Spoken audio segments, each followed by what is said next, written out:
This is CalCats, the CalCatster, and this is a brief quickie review of The Shape of Water. I've finally seen The Shape of Water movie. It's Sally Hawkins falls in love with a fish, made by Jones from the other Del Toro movies. It's the Guillermo Del Toro movie. Yeah, Stone Gremlin's already talked about it. Well, everyone's already talked about it. Everyone's already seen it, except me. I finally saw it.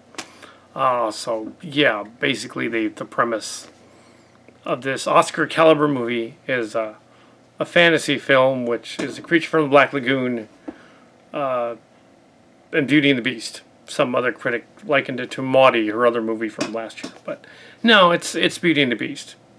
Meets a creature in blah blah lagoon, with a little bit of actually, yeah, it's Beauty and the Beast. It's about this lab where they capture a merman or sea creature or something. He's got to be a mammalian sea creature, actually, though, because he can survive outside water, secondary lungs. So he's a merman. He's a mermaid, a fictional fantasy creature that apparently can breed with humans. The spoilers. Well, it's obvious from the trailer that there's something about her too. Just for the plot of the story, revealing things. Yeah, this is a quickie review. It was a very good movie. Yeah, 4 stars. Should get an Oscar. They probably won't give it Best Picture just because it's a fantasy movie, and even though there's all these references to other movies in it, to give it like the Academy is probably going to be stingy and go like, "Oh, there were nude scenes. We don't like that." Whoa, and they'll freak out.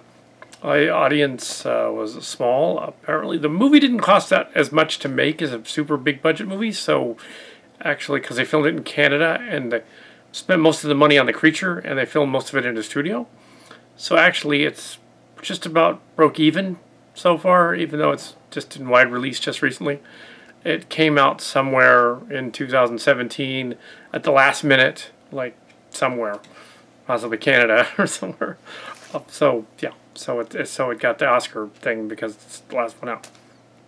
As of the past 10 years or so, we've been getting Oscar movies that have gotten the Best Picture, not based on whether they're popular necessarily, but based on whether the Oscar Academy actually saw them. So in some cases, we're getting movies that probably didn't deserve the Oscar, and that's been sporadic for the past 20 years, really. But for the past 10, it's been like, Spotlight? Really? Spotlight? Stuff like that, you know? Like, why did that movie even crash from 10 years ago? What? So yeah, so this one probably won't get it just because, you know, I would be surprised if this movie got Best Actor.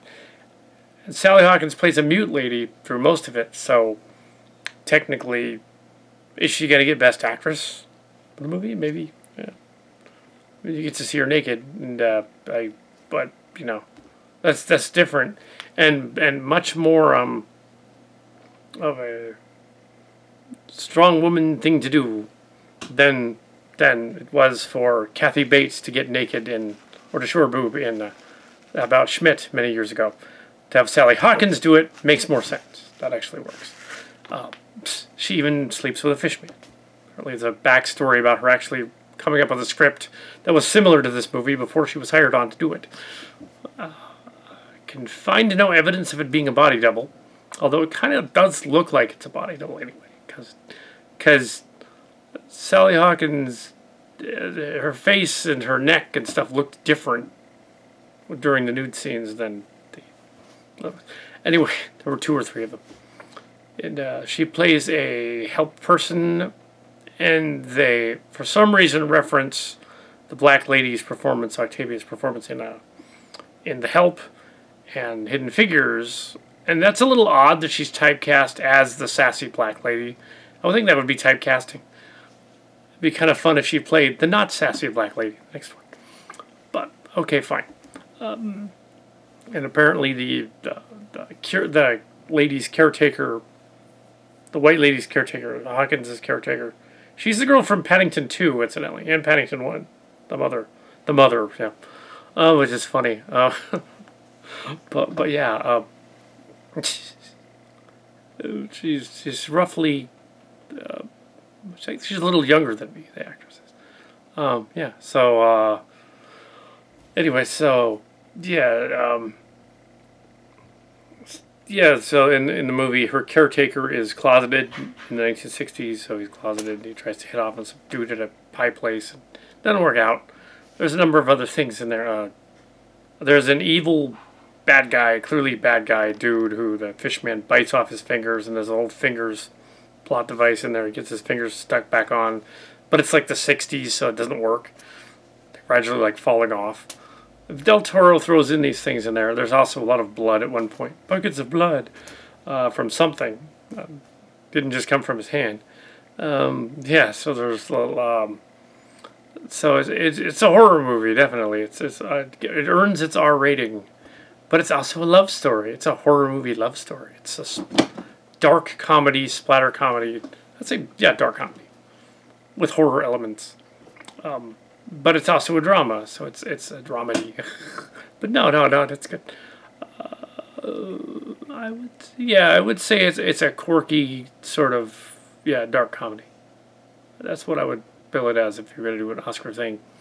I think it's not really there's drama elements, but we got show tunes and things and joke wisecracks that work in the movie. They're not just out there. And she's in love with a sea monster. Come on, it's a horror movie. But no, it's actually and there's a scientist who's secretly a Russian spy, and they break the creature out of the lab, and she falls for it, and everyone was asking on the net, does she have sex with it? Yeah, does she do it with it? Yeah, she does. I'm gonna spoil that right now. But it's a Del Toro movie, so it's all done lavishly so that you don't really see him like going or anything. Just hear them describe it later on. But yeah, so it's delivering the goods without actually saying, no, there's no porno in it. There's no actual like fish on person sex in it. They don't show it. So they sort of deliver the goods and sort of not. It's supposed to be Baltimore, but clearly it's Canada at soundstage. It's not Baltimore. Although John Waters of Baltimore would love this movie. I think he would like it. It's right up his alley. There were some anachronisms involving the 60s in it, but that's not really a problem because they weren't really serious. Like one of the Cadillac cars already had the plates on, even though it was a dealer. Maybe it was used though.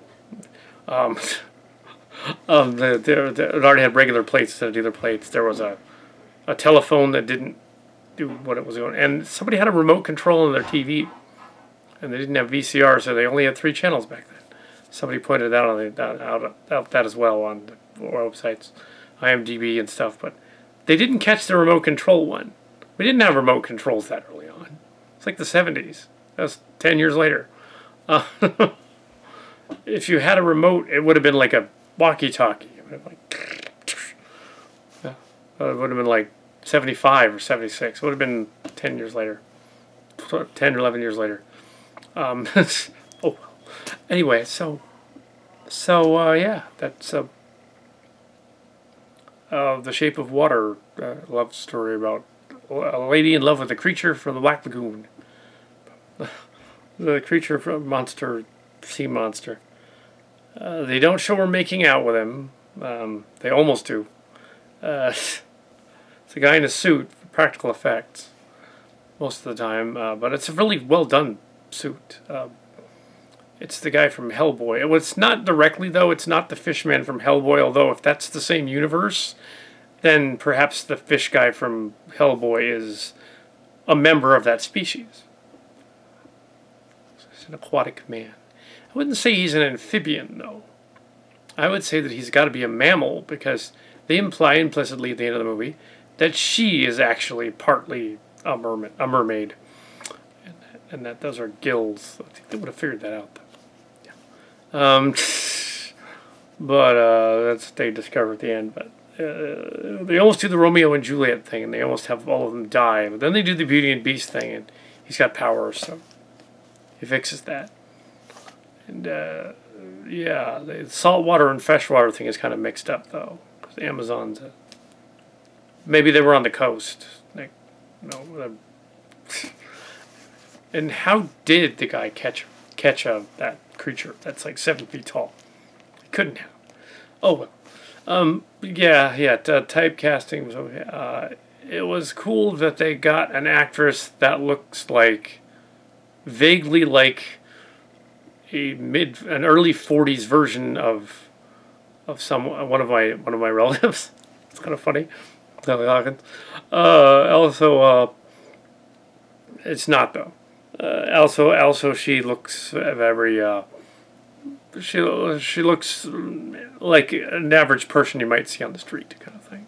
Which is nice that it's not like Jennifer Lawrence. Also looks like it. She's not a raving Hollywood beauty drama queen. She's just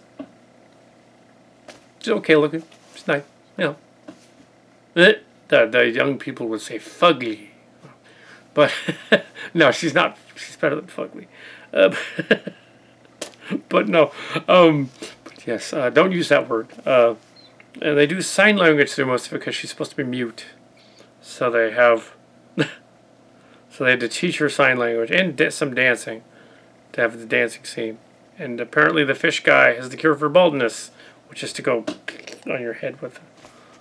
Yes, and Mark's Cards. Mark's Cards and I were in the Thursday. We're in a pizza parlor, and he goes. And he quoted a line from that movie that made me bust out laughing in the pizza parlor, where he goes, "So did you two get together?" The black lady says, and he shall. What I want to know is how. That was great. And then she explains, well, you see his penis is sort of inside. It comes out. Oh, it's internal. And it goes, pew. Yeah. Ew. They didn't show that. They just described it. Otherwise, it would be a porno. And there weren't many people in the audience. It was about 20 of us on a Sunday. Yeah, so it really isn't making enough money for them to say this is a super crowd-pleasing super movie that deserves the Oscar. But I'd be surprised if it gets it. But I have been wrong once. Birdman did get the Oscar, and it was not. Well, it was crowd-pleasing toward the end, so no, I'm not wrong. 'Cause that was eventually crowd-pleasing. Everyone went to see it. So, nope, not wrong. But yeah, maybe Bird. There was a Bird Girl this year, but I didn't see that. Lady Bird. Not the same, but just they used the title. Also nominated. So, yeah, and there's a World War II movie, and there's two of them. There's Dunkirk and the other one, Darkest Hours. And they're both in the same era, same time period even. And then there's Dunkirk is earlier. And then there's The Post, and the rest of them. If Wonder Woman's not nominated, what's wrong with you? Should be one of them nominated. That's another war movie. Yeah, but she's got like a superhero. But yeah, I'm surprised there isn't more Rule 34 of this movie. There should be. Actually, so somebody's probably drawn pictures of her actually taking a giant amphibious like creatures.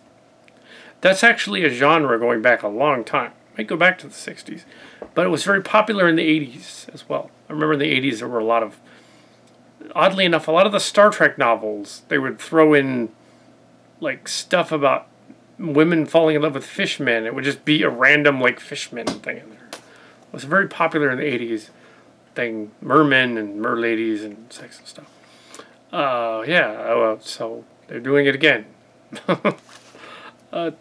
In fact, there was actually a weird Star Trek connection there in that Marina Sirtis was in a evil fish monster movie. So yeah. Anyway, well, yeah. Anyway, so that's my review of the fish out the water. Yeah, go see it. Shape of Water. Go see it if you can.